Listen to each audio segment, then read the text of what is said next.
반복이 실력이란 제목으로 하나님 말씀 증거하도록 하겠습니다. 비슷한 내용이 계속 반복되고 있습니다. 지루하십니까? 11장, 12장, 13장까지 유월절과 무교절에 관한 내용이 네 번째 반복이 되고 있습니다. 왜 반복합니까? 다 이유가 있기 때문에 그렇다는 것입니다. 이유가 뭐냐? 기억하라는 거예요. 그래서 중요한 거기 때문에 기억하라. 인생이라는 것은 기억의 싸움입니다. 우리 인간은 망각의 존재거든요. 그래서 꼭 중요한 것은 기억해야 된다. 가장 본질이 뭐냐면 구원이거든요. 구원을 기억하라. 그걸 잊어버리면 목적에서 벗어나게 된다라는 것입니다. 구원이 뭡니까? 삼일째 하나님께로부터 나온다 그런 거죠. 그래서 구원과 영광과 능력이 하나님께 있습니다. 우리 요한계시록 19장 1절의 고백이잖아요. 구원이 뭡니까? 두 가지 포함이거든요. 죄를 이기는 거, 또 하나가 죽음을 이기는 거. 그게 구원이거든요. 영광은 뭐예요? 수치를 이기는 거. 또 능력은 무엇입니까? 무력과 무능함을 이기는 것. 그게 다 하나님께로서 나온다. 삼일째 하나님께로부터 나온다. 그런 이야기라는 것입니다. 그래서 이게 4번 반복하는데 오늘은 초점이 뭐냐 하면은 이걸 잘 기억하는 방법이 뭐냐 하는 하우투를 설명하고 있어요. 3가지를 설명하고 있는데 첫째, 하나님께부터 온다. 은혜의 출처가 하나님이다. 그걸 기억하기 위해서 드림 훈련을 하는 것이고 또 내가 잘 받기 위해서 필요한 게 뭐예요? 하나님께서 교만한 자를 대적하시고 겸손한 자에게 은혜를 주신다 그러잖아요. 나를 잘 빨아들이기 위해서 할 게 뭐냐 하면 무교병 훈련. 그러니까 자기 부인 훈련입니다. 그러니까 맞다가리 하나도 없는 거 먹으면서 자기를 부인하는 거예요. 그럴 때 은혜를 쭉쭉 빨아들인다 그런 거고, 3번째 절기를 지키잖아요. 반복이죠. 그래서 반복 훈련. 그래서 우리는 한 번에 대박 터지는 인생이 아니라 날마다 일용할 양식, 하루의 은혜, 매일매일 이렇게 반복해서 받는 것이 진짜다. 이걸 보여주고 있다는 것입니다. 이 훈련은 실제가 돼야 됩니다. 오늘 이 말씀을 통해서 이것이 훈련이 아니라 우리 삶의 실제가 되는 은혜 역사가 있기를 축원합니다. 기억하는 방법 3가지인데 첫째는 드림 훈련이라는 것입니다. 여기 보니까 초태생, 한자로 하기가 힘든가요? 첫 번째 태어난 것은 하나님의 것이다. 그래서 하나님께 드리라 그런 얘기예요. 이걸 통해서 은혜의 출처가, 구원의 출처가 하나님께 있습니다. 이걸 깨닫게 만든다는 것입니다. 여러분, 사람이 몸이 기억하면요, 이 머리가 기억하는 것보다 훨씬 오래 갑니다. 그래서 이렇게 생각이 혼미하고 막 이러면요, 몸이 움직이면 됩니다. 그러면 생각도 다 변화가 돼요. 특별히 전 정신이 약간 좀 우울해지고 좀 상태가 안 좋으면 그냥 곧장 몸을 움직여 버립니다. 운동해 버려요. 그럼 우울함이 다 날아가 버리고 정신도 건강해지게 되더라는 것입니다. 무슨 얘기예요? 몸과 정신이 연결되어 있다는 거죠. 그런 의미에서 오늘 드림이 하나님 앞에서 훈련이 돼가지고 하나님을 기억한다. 이것은 시청각적 접근이라는 것입니다. 몸으로 훈련하는 거예요. 2절을 다 같이 읽겠습니다. 시작. 이스라엘 자손 중에서 사람이나 짐승을 막론하고 태에서 처음 난 모든 것은 다 거룩히 구별하여 내게 돌리라. 이는 내 것이니라 하시니라. 원래 장자들이 다 죽었잖아요. 짐승이든 사람이든. 근데 어린 양의 피를 바른 집은, 특별히 유대인들은 살았죠. 장자가 살았죠. 이게 구원 아닙니까? 구원은 2가지라 했잖아요. 죄로부터 구원, 죽음으로부터 구원. 구원 받은 거죠. 그러면 뭐 하나님께서 구원을 주셨다 그러면 끝날 건데 하나님께서 이것을 시청각 교육을 시키는 거라고요. 내가 첫 번째 애들 다 죽을 거 살려놨지. 그러니까 첫 번째 거를 내게 드려, 내게 돌려라 이렇게 얘기를 하는 것입니다. 약간 이런 느낌 들지 않아요? 하나님이 되게 유세를 떨고 있네. 아, 이거 뭐 좀 했다고 좀 이것도 잘난 척 하려고 그러네. 좀 약간 좀스럽지 않나. 저는 그렇게 생각을 했어요. 이거 왜 그러나. 근데 하나님께서 뭐 좀스러워가지고 우리에게 뭘 끝까지 받아내려고 해서 그러는 것이 아니라 구원이 어디서부터 왔는지를 기억하게 만들기 위한 거라니까요. 이런 작업을 통해서 그렇지, 죽음에서 생명을 옮긴 것, 죄에서 우리를 의로 옮긴 것은 하늘로부터 온 것이지 구원은 하나님께부터 온 거야. 드림을 통해서 훈련하게 된다는 것입니다. 은혜가 뭐예요? 원인이 내게 없다는 거 아니에요. 은혜가 뭐예요? 그러니까 은혜가 원인이 하나님께 있다 그거 아닙니까? 드림을 통해서 이걸 꼭 깨닫게 된다는 것입니다. 초태생이라는 것은 대표성을 의미합니다. 그러니까 첫 번째 걸 드린다는 것은 전부를 드린다 그런 뜻이에요. 11조도 그런 거죠. 10분의 1을 드린다. 이거는 100% 하나님 것인데 내가 이 일부를 드립니다. 그런 뜻이라고요. 첫 시간을 드린다. 24시간이 다 하나님의 것인데 첫 시간, 새벽의 시간을 하나님께 드립니다. 그런 거죠. 그래서 처음을 드린다는 건 다 드린다는 거예요. 내 삶은 주의 것입니다. 이걸 고백하게 된다는 것입니다. 그러니까 다 드리는 거예요. 다시. 받은 것을 다시 돌려드리는 거. 그런데 짐승이야, 동물이야, 초태생을 이렇게 드릴 수 있죠. 뭐 바칠 수도 있고 뭐 살려서 키울 수도 있고 하는 거지만 사람은 살아 있어야 되잖아요. 그러니까 사람을 다시 돌려드린다는 것은 사람을 줄 수는 없잖아요. 그래서 나오는 게 뭐냐? 대신 드린다. redeem. 대속의 원리예요. 대속. 그래서 사람 대신에 대속이 뭡니까? 값을 대신 지불하다 이런 거거든요. redemption 그러면 부속이라 그러는데 값을 대신 지불하다. 그러니까 무슨 얘기예요? 어떤 똑같은 것이 있을 때 살아있다는 거는 뭐예요? 그거 대신에 죽었던 어떤 값을 지불한 게 있어야 되는 거죠. 그래서 사람을 다시 대속하는 원리는 주로 돈으로 했습니다. 돈. 그래서 레위기에 보면은 5세겔을 드리는 것으로 했어요. 5세겔. 그래서 사람 대신에 5세겔을 드리고 나중에는 레위 지파를 그 이스라엘의 장자 대신에 드리는 지파, 한 지파 전체를 다 하나님 앞에 드리는 것으로 대속의 원리를 이루었습니다. 그게 12절이에요. 12절 읽겠습니다. 시작. 너는 태에서 처음 난 모든 것과 내게 있는 가축의 태에서 처음 난 것을 다 구별하여 여호와께 돌리라. 숫것은 여호와의 것이니라. 그래서 나중에 뒤에 나온다고요. 이렇게 5세겔로 드리는 게 나오는데 오늘 우리가 관심을 가져야 될 것은 13절입니다. 이 출애굽기 13장 13절은 중요한 듯 잘 모르는 것 중에 하나라는 것입니다. 동물들은 그냥 다 드리면 되잖아요. 근데 동물 중에 독특하게 예외적인 게 딱 하나가 있는데 나귀예요. 나귀.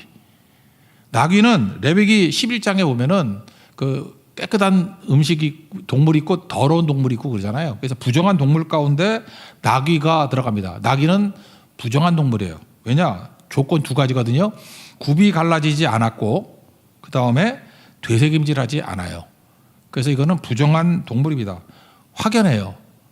그런데 그러면 나귀도 첫 번째 새끼를 드리면 될 거 아니에요. 근데 나귀가 지금도 뛰어다니고 놀고 있어. 뭐 일하고 있어. 그러면 나귀는 부정하기 때문에 나귀를 드리면 안 되고 나귀 대신에 대속으로 뭘 드리냐면 어린 양을 드리는 거라고. 어린 양.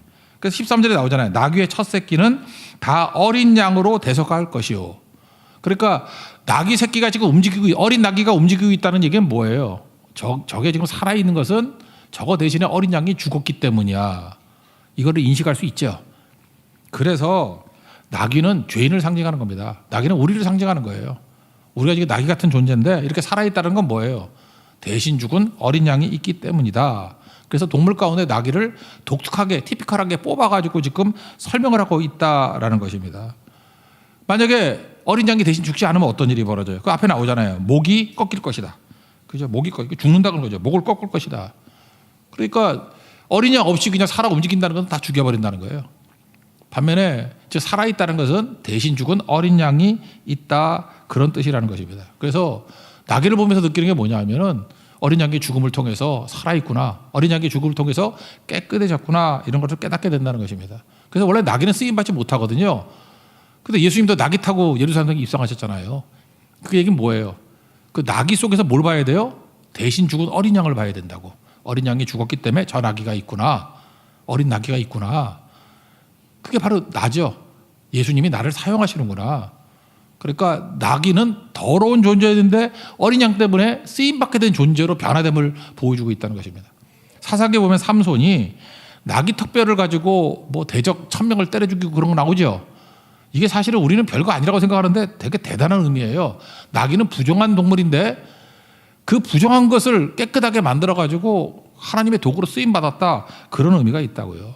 그래서 예수님의 제자들도 사실은 어린 나귀 같은 존재들이죠. 아무것도 모르는데 약한 자들을 부르셔서 깨끗하게 만드시고 어린 양이 씻어주셔서 사용해 주시잖아요. 그죠? 우리도 나귀입니다. 나귀.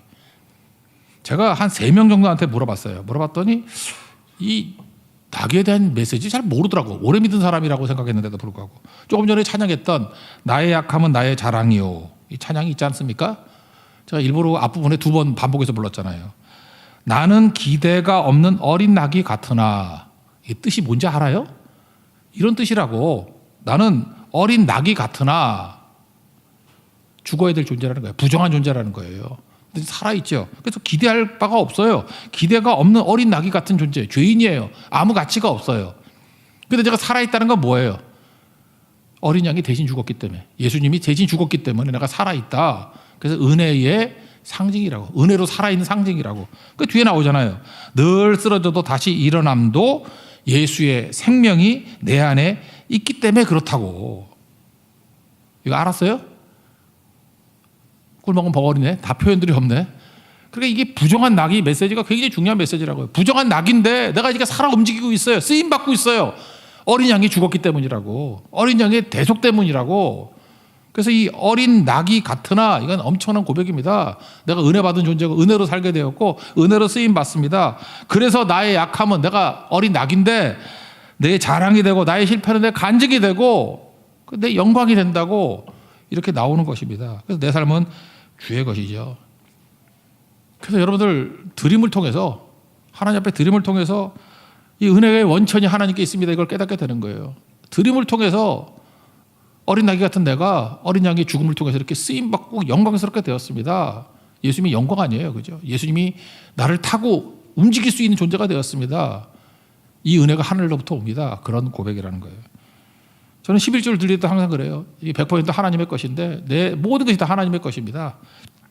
질병 가운데 있다가 일어나가지고 다시 감상문 들을 때 전 100번도 더 생각했어요. 내 생명은 하나님께서 다시 주신 것입니다. 그죠? 나는 목이 꺾일 존재였는데 나 대신 죽은 어린 양 때문에 다시 서게 되었습니다. 무슨 고백을 하는 거예요? 구원의 원천이 하나님께 있습니다. 그러니까 사람 쳐다보지 않는다고요. 사람이 뭐라 그러든지 간에 흔들림이 없다는 것입니다. 은혜의 원천이 하나님께 있기 때문에 하나님 바라보고 서는 거죠. 이게 우리의 삶의 모습이라는 거예요. 여러분 예수님을 몇십 년 믿고 모태신앙이라 한다가 그러는데도 불구하고 믿어지지 않는 사람이 있어요. 그래서 나는 뭐 예배도 드리고 성교도 가고 다 하겠는데 그래서 하나님이 잘 믿어지지 않고 특별히 뭐 예수님이 무리를 걸었다 오병이의 기적 이걸 어떻게 믿을 수 있냐 이렇게 말하는 사람이 있다고요. 이유가 뭐냐면 내가 믿으려고 애쓰기 때문에 그러는 거예요. 안 믿어져요. 그러니까 어떻게 하면 믿을 수 있죠? 하나님이 누군지 제가 헨리 마틴 얘기를 했잖아요. 하나님의 성품을 묵상하는 것이 가장 가치 있는 일이라고. 하나님이 누군지를 묵상하고 하나님은 우리에게 생명을 주시는 분이고 하나님께서 이 우주 만물을 만드신 분이고 그죠? 어떤 물리적인 것들을 만드신 분이고 그럼 하나님 못할 일이 뭐가 있겠어요? 그걸 계속 묵상하다 보면 다 믿어지게 되는 거죠. 한번 생각해 보세요. 우리가 아이가 태어난다 그럴 때 정자와 난자가 만나가지고 이게 여러분들 보여요?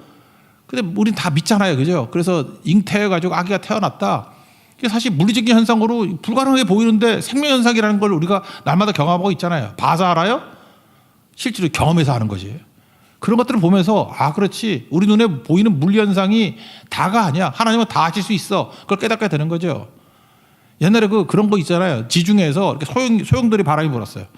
그래가지고 막 물고기가 막 날아올라가지고 이번에 홍수 났던 리비아 있죠. 리비아의 사막에 막 물고기가 막 하늘에서 떨어졌어. 실질적인 일이에요. 토픽에 나온 일인데 근데 우리는 만약에 이걸 그냥 이론적으로 든다 그러면 말이 되냐고. 하늘에서 어떻게 물고기가 떨어지냐? 그걸 믿으라 그러니 진짜 내 손에 장을 지어줘라. 그럴 거 아니에요. 근데 현실이잖아요. 현실. 그런 물리적인 현상이 자주 나는 건 아니지만 할 수 있는 거죠. 그럼 전능하신 하나님이 무리를 걷게 만든 현상 뭔지 설명 못 하겠어요. 저도. 이건 뭐 과학으로 설명하는 얘기가 아니에요. 못할 일이 뭐가 있겠냐고. 그러니까 나중엔 다 하나님의 성품을 믿으니까 믿게 되는 거예요. 받아들이게 되는 거고 그게 그렇게 큰 장애가 안 된다고요. 그러니까 나의 구원도 믿게 되고 내 죽음 문제, 죄 문제를 해결하는 부활도 믿게 되는 것이고 이거 믿게 만드는 도움이 성령이거든요. 성령이 하신 이 두 가지라고. 기억나게 만드신 일. 요한복음 16장 보세요. 또 하나가 뭐예요? 우리를 하여금 믿게 만드는 일. 믿음을 주시는 거예요. 에베소 2장 8절 보세요. 우리가 은혜로 말미암아 믿음으로 말미암아 구원받았다 그러잖아요. 너에게서 난 것이 아니라 It is a gift from God. 하나님의 선물이라고. 하나님께부터 온 선물이라고. 믿게 만드는 선물을 주십니다. 그러므로 여러분들 기도하기 전에 성령 충만을 기도하십시오. 성령 충만함. 내 안에 성령이 충만해지면 성령께서 뭘 도와주셔요? 믿는 걸 도와주셔요. 기억나는 걸 도와주신다고. 그래서 믿게 되는 거예요. 여러분 신앙생활 하면서 믿지 못한다 그런 것만큼 이게 안타까운 일이 어디 있겠습니까? 그냥 멋있는 척, 아름다운 척, 거룩한 척 그게 중요한 게 아니고 하나님의 모든 가치, 은혜의 가치를 믿고 구원을 믿고 영광을 믿고 능력을 믿고 나아갈 때 그게 진짜 능력이라는 거예요. 언제 이런 일이 벌어져요? 드림을 통해서. 하나님 앞에서 이러한 모든 가치가 은혜가 하나님께로부터 나온다는 것을 믿고 의지하는 하나님의 승리의 종되기를 축원합니다. 그래서 두 번째 내용은 뭐냐면 무교병이거든요. 이게 맛 하나도 없는 떡이거든. 맛없는 빵을 먹으면서 우리가 고통이죠. 고통을 통해서 기억을 훈련하는 거예요. 이건 뭐예요? 무교병 훈련이에요. 그러니까 무교병이 뭐예요? 맛없다는 게 나를 부인하는 거거든. 그래서 이걸 겸손 훈련이라 그래요. 우리 그런 말씀 들어봤죠. 교만한 자를 대적하시지만 하나님은 겸손한 자에게 은혜를 주신다고. 그래서 하나님을 믿는 거지만 또 하나 뭐예요? 내가 겸손해지고 내가 자기 부인과 자기 십자가가 있으면은 하나님 은혜를 쭉쭉 빨아들이는 은혜 통로가 될 수 있다는 것입니다. 그래서 무교병 훈련은 뭐예요? 나를 죽이는 훈련이고 겸손 훈련이고 은혜 받는 훈련이라고. 은혜를 흡수하는 훈련이라고.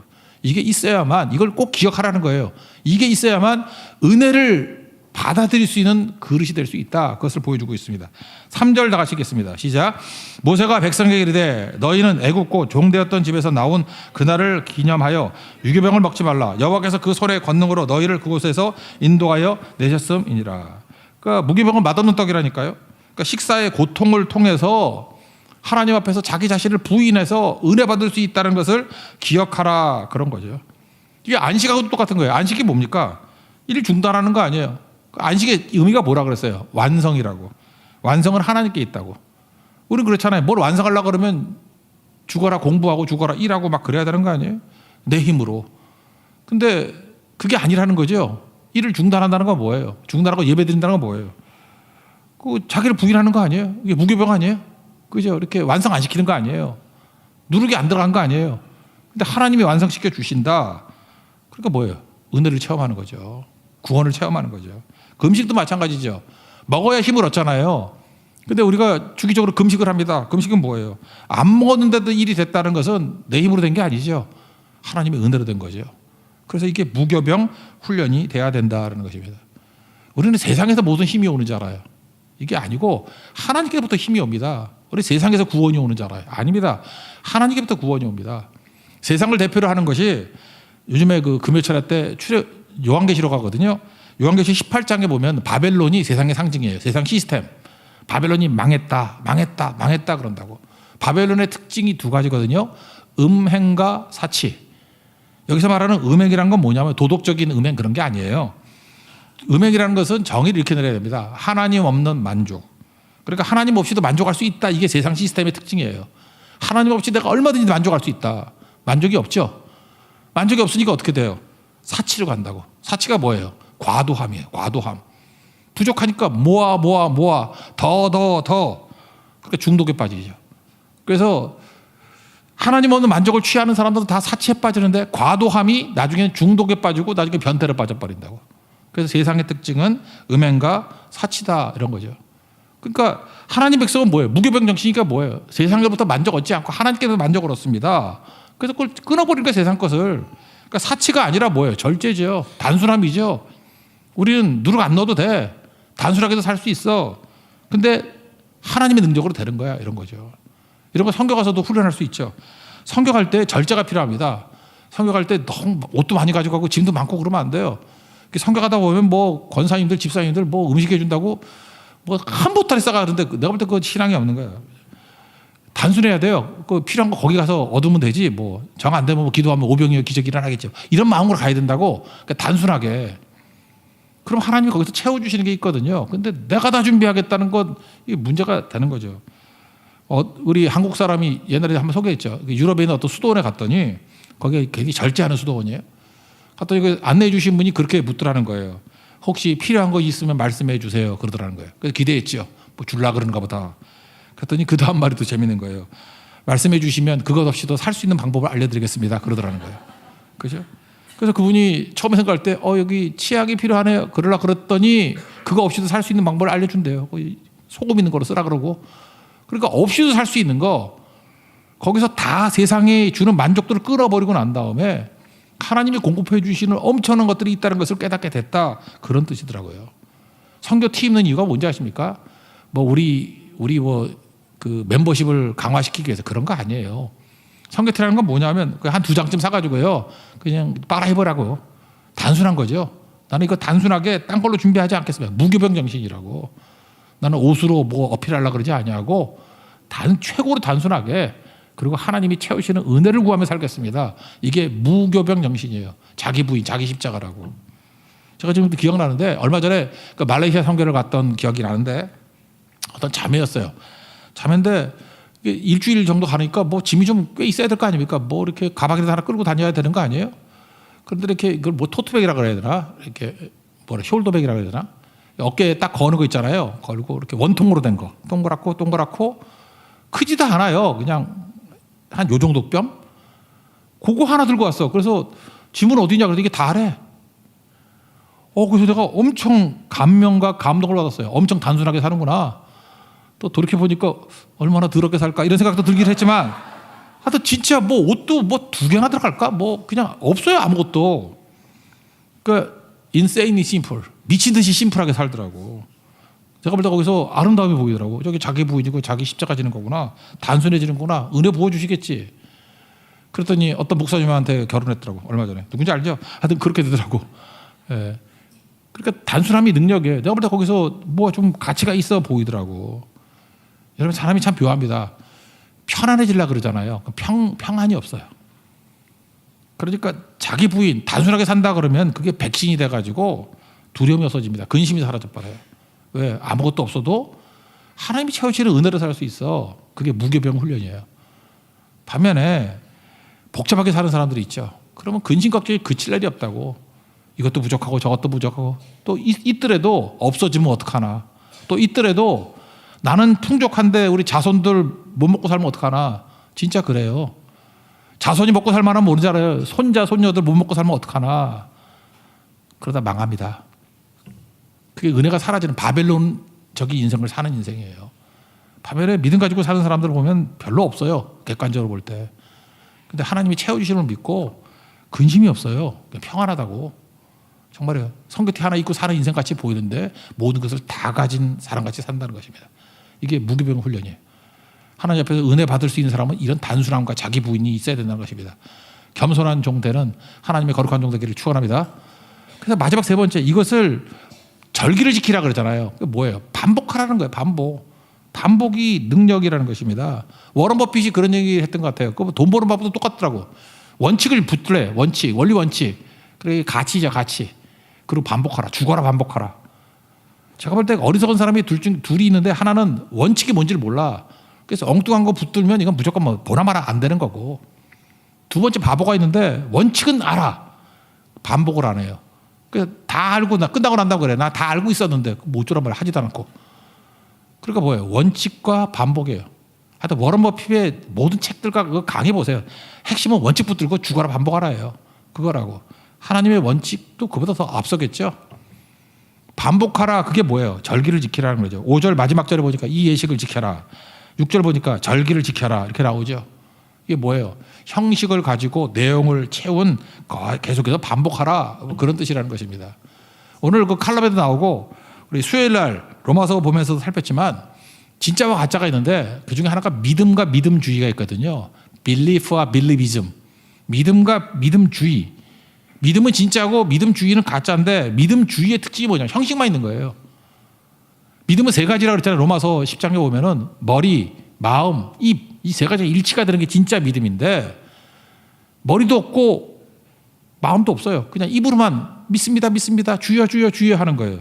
이걸 믿음주의, 빌리비즘이라고 얘기해요. 이건 가짜죠. 이건 디모데 후서에서 뭐라고 표현했어요? 경건의 모양은 있지만 경건의 능력은 부인하는 자다. 야고보서 사도는 뭐라고 설명했습니까? 영혼이 없는 몸이 죽은 것 같이 행함이 없는 믿음은 죽은 것이다. 여기서 행함이란 건 뭐예요? 이건 이 믿음의 그 머리, 마음, 입술을 통합한 내용. 그게 없는 건 죽은 거다. 그런 뜻이라고. 이게 뭐 행위구원 그런 얘기가 아니고. 그러니까 이게 중요한 거죠. 근데 여기서 이 모든 과정을 통해서 예식의 형식, 그러니까 무교절이죠. 무교절의 형식을 통해서 그 내용을 채우면은 진짜 믿음이 된다는 거예요. 그래서 믿음은 3요소가 있다고 그랬죠. 로마서 10장 2절을 보니까 열심히 있으나 올바른 지식을 따른 게 아니다. 지식이 올바라야 돼요. 그러니까 진짜 믿음이 생겨. 아까도 얘기했잖아요. 믿음이 안 생기는 게 뭐냐면 하나님이 누군지를 모르는 거예요. 그러니까 호세아서 나오잖아요. 여호와를 알자. 힘써 여호와를 알자. 하나님을 아는 거예요. 하나님의 사랑이 어떤 건지를 깊이 묵상하고 하나님의 구원이 뭔지를 깊이 묵상하고 하나님의 영광이 무엇인지를 묵상하고 하나님의 능력이 무엇인지 하나님의 속성을 깊이 묵상하면 세상 근심 원인 다 사라지잖아요. 그 하나님의 구원이 내게 임하기를 원합니다. 그걸 뭐라 그래요? 받아들이는 걸. 믿음이라 그래요. 그래서 뭐라 그래요? 마음으로 믿어. 영접이죠. 의에 이르고. 그러면 그 다음에 뭐예요? 머리로 인식했잖아요. 그리고 마음으로 받아들였잖아요. 내용을 알고 있죠. 아니 내용을 모른다는 건 뭐예요? 묵둬놓고 상황당에서 비는 거와 똑같죠. 비나이다 비나이다. 대상이 꽝인데 뭐가 되겠어요? 워런 버핏의 표현에 의하면 원리가 없는데 뭘 반복을 하겠냐고. 믿는 내용이 있어야 될 거 아니에요. 믿는 내용이 뭐예요? 하나님의 구원이라니까요. 하나님. 그래서 하나님을 모르면 믿음이 안 생기는 거예요. 여기 모태신앙임에도 불구하고 믿음이 안 생기는 사람들은 뭐냐면 하나님을 몰라서 그래요. 여호와를 알라. 힘써 여호와를 알라. 성령께 구하라고요. 하나님 알게 해주세요. 기억나게 해주세요. 나를 좀 도와주세요. 하나님 바라보고 하나님을 알도록. 그럼 믿음이 생겨요. 그 하나님 내게 오기를 원합니다. 알아야 믿지. 알아야. 말씀 없이 믿음이 없는 거예요. 그래서 믿음은 들으면서 하고 들으면 그리스도의 말씀으로 말미암는 일이라. 이게 대상 얘기거든요. 대상이 있어야 받아들이죠. 그러면 입으로 고백하게 되잖아요. 근데 모태신앙이라든지 이 형식주의, 믿음주의자들의 특징은 뭐냐면 대상도 모르고 받아들이지도 않고 흉내내는 거야. 주여 주여 주여. 경걸의 모양 이렇게 끼고 다니고 아멘 할렐루야 은혜지요. 그 주둥이 이렇게 패고 싶죠 그냥. 그 가짜거든요 가짜. 그러니까 뭐예요? 반복이라는 게 뭐예요? 여기서 이 세 가지를 합치라는 거예요. 그래서 몇 절 나오죠? 9절에 나오잖아요. 9절 보시면 이것으로 내 손의 기호와 내 미간의 표를 삼고 여호와의 율법이 내 입에 있게 하라. 이 얘기는 뭐냐면 이 모든 과정을 통해 가지고 입술의 고백까지 입으로 신하여 구원에 이르게 만들라. 믿음을 갖게 하라 그 얘기죠. 반복이라고. 믿음이라는 건요 디폴트에 항상 믿음이 있는 거예요. 믿음을 쌓아두는 거 아니에요. 믿음이 항상 내 안에 있는 거예요. 그래서 여러분 일반 사회에서도 보면은 믿음이 있으면은 이게 반복이 가는 거거든요. 사회에서 이렇게 공부 잘하는 사람들을 요즘엔 모르겠지만 옛날 얼마 전까지 해도 공부 잘하는 애들을 많이 뽑았어요. 이유가 뭘까요? 여러분 대학교 4년 동안 배운 게 뭔 지식이 필요하겠습니까? 회사 들어가면 다시 다 배워야 돼요. 대학교 때 배운 지식이 그리 많이 쓰임 받지 않아요. 다시 배워야 돼. 그럼 왜 아무나 뽑아도 되는데 왜 공부 잘하는 애들 주로 뽑죠? 이유가 뭐냐? 성실한 태도가 있는 거 아니에요. 공부를 잘했다는 건 뭐죠? 시험 범위가 1페이지부터 100페이지까지다. 그러면 시험 범위를 한 번 다 본 사람이야. 그래야 공부를 잘하죠. 근데 공부를 못하는 애들은 1페이지부터 100페이지가 있는데 한 50페이지 하고 나머지 50페이지는 때려 찍는 애들이야. 그래도 죽어요 안 죽어요? 지금도 멀쩡히 살아있잖아. 그래서 공부를 못하는 애들의 특징이 뭐냐 하면 다 공부를 안 해도 안 죽어라고 하는 굳건한 믿음이 있어요. 그리고 지금도 살아있고 이건 진짜 체험적인 믿음이에요. 그거 다 안 해도 죽어도 안 죽어. 그런 사람에게 만약에 회사나 이런 조직에서 써가지고 중요한 일을 맡긴다 그러면 똑같이 반복하겠죠. 50%쯤 하고 50% 대충 해도 죽어도 안 죽어. 그러면 그거 되겠냐고요. 망하지. 확률이에요. 확률. 비교적 공부를 잘하는 애들이 성실할 가능성이 높아요. 확률적으로. 1페이지부터 100페이지까지 공부를 다 했기 때문에. 그래서 맡겨놓으면 펑크 한 달 정도는 해요. 확률이라고. 물론 다 맞는 건 아니에요. 그러니까 그래도 골라야지. 그런 거라고요. 여기서 지금 이스라엘 백성들에게 하나님이 주시는 게 뭐냐 하면 확률 높이라는 거예요. 반복하라는 거 반복.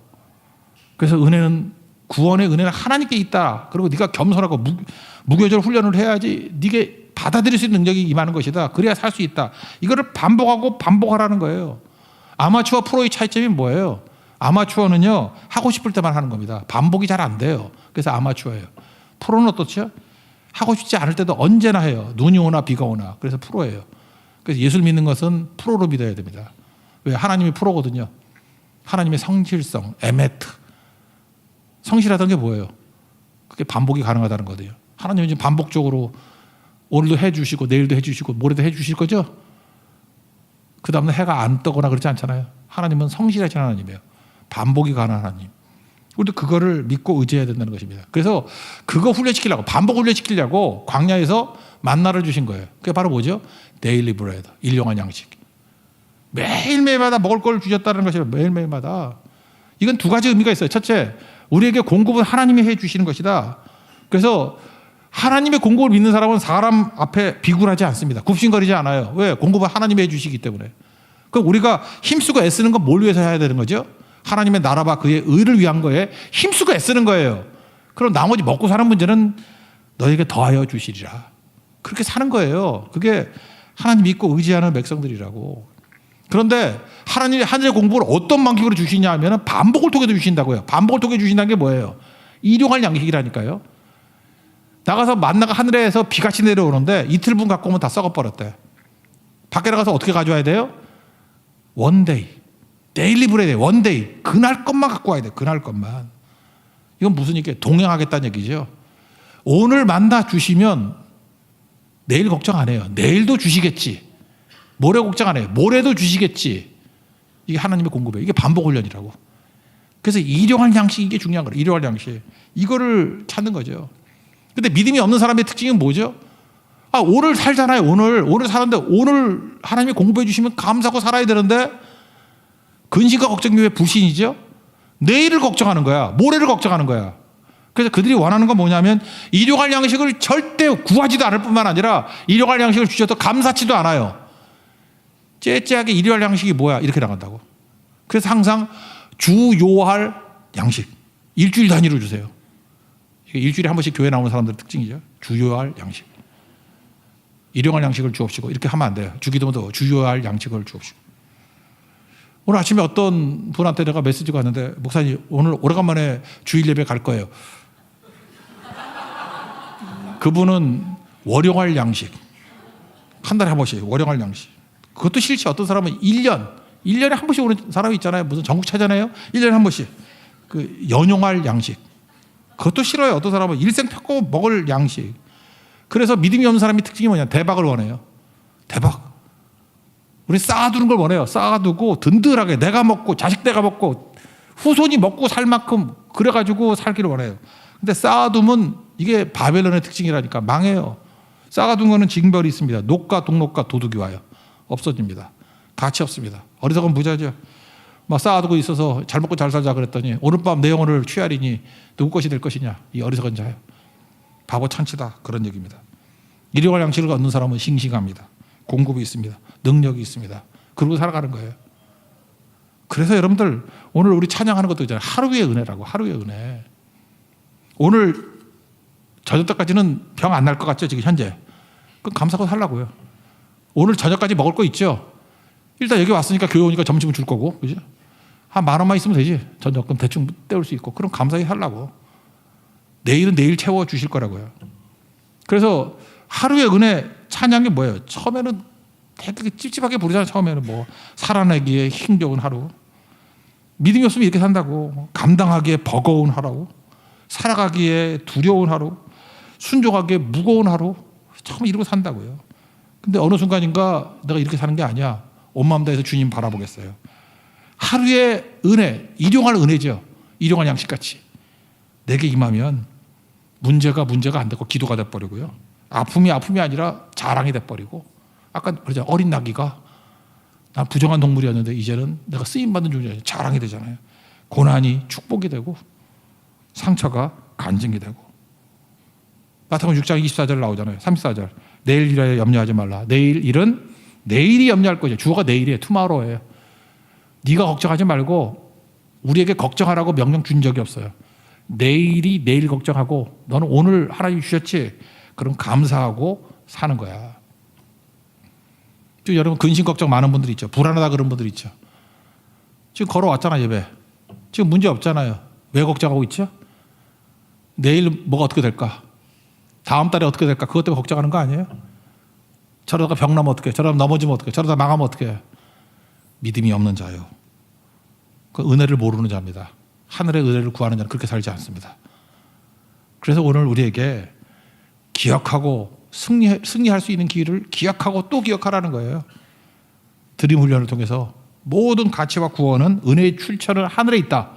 그리고 그걸 잘 받을 수 있는 그릇이 뭐예요? 자기를 부인하는 겸손한 무교병 훈련.